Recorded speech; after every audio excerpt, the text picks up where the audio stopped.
Eh bien, salut à tous les amis, j'espère que vous allez bien. Écoutez, moi ça super, c'est parti, on se retrouve, et oui, pour la vidéo quotidienne. Pourquoi je dis c'est parti? Parce que tout simplement, plus tôt dans la journée, on s'est retrouvé pour une vidéo débrief de la rencontre de hier. D'ailleurs, si vous l'avez pas vu, n'hésitez pas, la vidéo est toujours disponible, ça fait toujours extrêmement plaisir. Donc du coup, on passe en mode actualité. Et pourquoi? Parce que ça fait plus de 3 ans les gars que je partage tous les jours l'actualité du FC Barcelone. Donc si toi derrière ton écran tu es fan du Barça ou bien même des vidéos actualité, tu es tombé sur la bonne chaîne. N'hésite vraiment pas à t'abonner, surtout que désormais on a un objectif les gars qui est vraiment ultime, puisqu'on tente les 100 000 abonnés pour 2027. Oui, t'as très bien entendu, donc n'hésite pas à t'abonner, ça fait toujours extrêmement plaisir. Donc aujourd'hui, de quoi va-t-on parler? Vous allez voir qu'on a quand même de bonnes nouvelles, et vous allez voir aussi également que Hansi Flick a parlé concernant le départ d'Inigo Martinez et du mercato aussi également. Donc juste un conseil, restez bien jusqu'à la fin de la vidéo. Sur ce, je pense un petit peu avoir tout dit, j'arrête de parler, prenez des chips, des popcorn, tout ce que vous voulez, du soda et tout, installez-vous confortablement, je lance l'intro, c'est parti.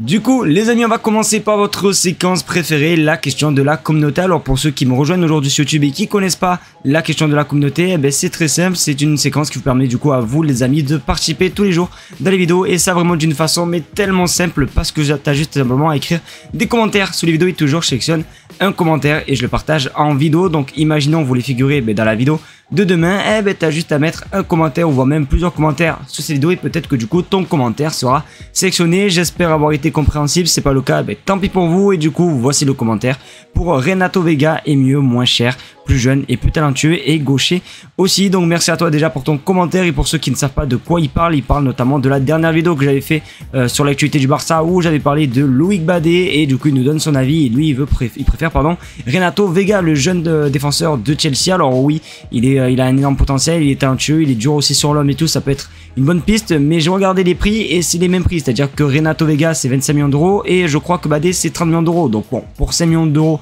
moins cher, voilà. Après honnêtement, je vais pas vous mentir que si moi je dois vous faire un choix, je choisirais plus Loïc Badé. Pourquoi? Pour la simple et bonne raison, c'est qu'il joue en Liga, il connaît le championnat, et voilà, il est déjà expérimenté et tout. Donc en tout cas moi je prendrais personnellement Loïc Badé. Donc n'hésitez pas vous à me dire ce que vous pensez les gars, et lequel vous préférez entre Renato Vega et Loïc Badé. D'ailleurs aussi, si vous avez des idées d'autres défenseurs centrales qui pourraient débarquer au Barça, ou des joueurs que vous aimeriez bien voir arriver en Catalogne, n'hésitez vraiment pas les gars, les commentaires sont ouverts. Et en plus peut-être que du coup ton commentaire sera sélectionné demain. Donc voilà, tu sais ce qu'il te reste à faire.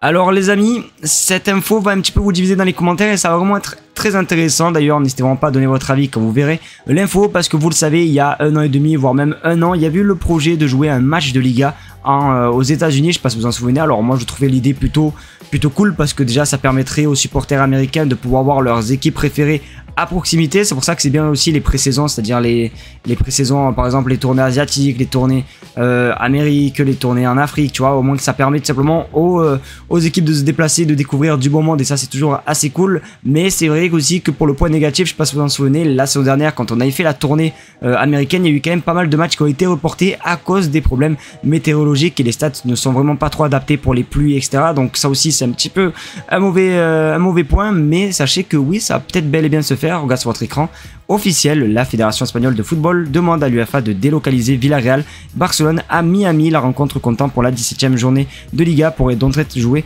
aux États-Unis, une vraie première. Donc voilà, un match de Liga aux États-Unis, ça devrait bel et bien se faire. Ils veulent essayer un petit peu de faire comme NBA ils font, c'est-à-dire la NBA Paris Games, je crois qu'ils font tout ça, chaque fois ils font ça une fois dans l'année. Donc ils veulent faire à peu près pareil, c'est de déplacer la Liga pour aller dans un autre pays, etc. Bon, pour gagner forcément un petit peu de sous et tout. Donc bon, on verra. En tout cas pour l'instant ça reste encore à confirmer, mais oui, il y a bel et bien une demande qui a été faite. Donc dès qu'on en sait plus concernant ce match les amis, je vous tiendrai au jus.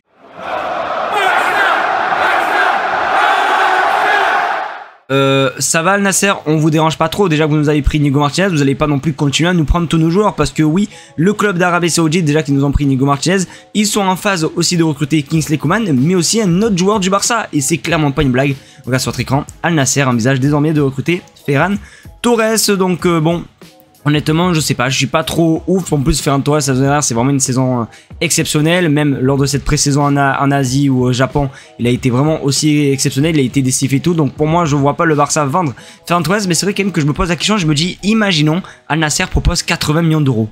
Est-ce qu'on en accepte ou pas?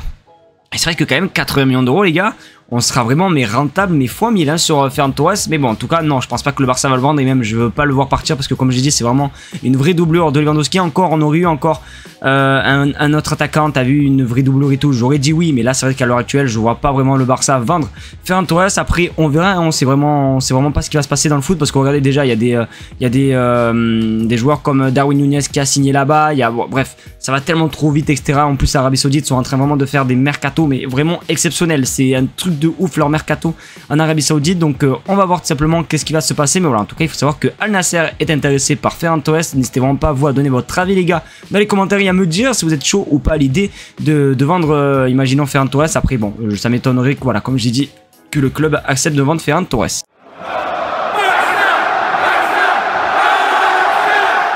Notre tonton Hansi Flick a parlé, oui forcément après le match de la Gamper, il est un petit peu passé, pas en conférence de presse mais en interview, et forcément les journalistes lui ont posé des questions déjà par rapport au départ d'Inigo Martinez, et il dit quand même quelque chose de très intéressant puisqu'il va parler au directeur sportif d'Echo pour savoir le mercato et pour savoir si on va prendre un autre défenseur, et c'est clairement pas une blague. Regarde sur votre écran, Hansi Flick, le départ d'Inigo Martinez sera une opportunité pour les autres de progresser, recruter un défenseur. Je parlerai à Deco quand il sera là et on verra, mais pour l'instant je ne pense pas. Donc voilà, bon, à mon avis il n'y aura pas de défenseur, mais il va quand même en parler à Deco, donc c'est vraiment pas impossible d'ici quelques jours voire même quelques semaines. Il y a des nouvelles pistes qui tombent, notamment on a toujours celle de Loïc Badé, les amis, qui peut vraiment être très intéressant, et peut-être pourquoi pas un petit Loïc Badé, surtout qui Séville doit vendre pour un petit peu aussi gagner en fair play financier. Donc c'est vraiment pas impossible. Après, je vous fais pas de dessin, je vous donne juste mon avis, ça ne se fera pas parce qu'il y a plein de rumeurs qui disent que le mercato est terminé, mais voilà, en tout cas on verra. Comme je le dis, et en plus comme j'ai dit il y a quelques secondes sur l'info sur Ferran Torres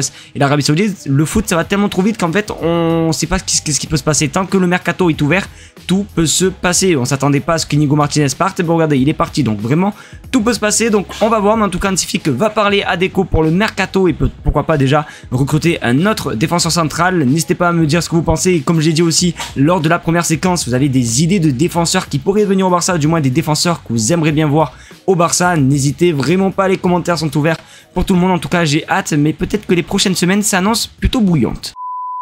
Les amis, c'est déjà la fin de cette vidéo, j'espère qu'en tout cas elle vous aura plu. C'est le cas comme d'habitude, n'hésitez vraiment pas à me mettre un maximum de pouces bleus, à partager la chaîne YouTube, à surtout également vous abonner, parce que oui, je le répète haut et fort, mais nous tentons les 100 000 abonnés et ça me ferait extrêmement plaisir de les avoir. En tout cas, merci à ceux qui contribueront et qui feront en sorte d'atteindre cet objectif. Je vous fais de très gros bisous et comme d'habitude, on se dit à demain pour une nouvelle vidéo sur l'actualité du FC Barcelone. Ciao les gars.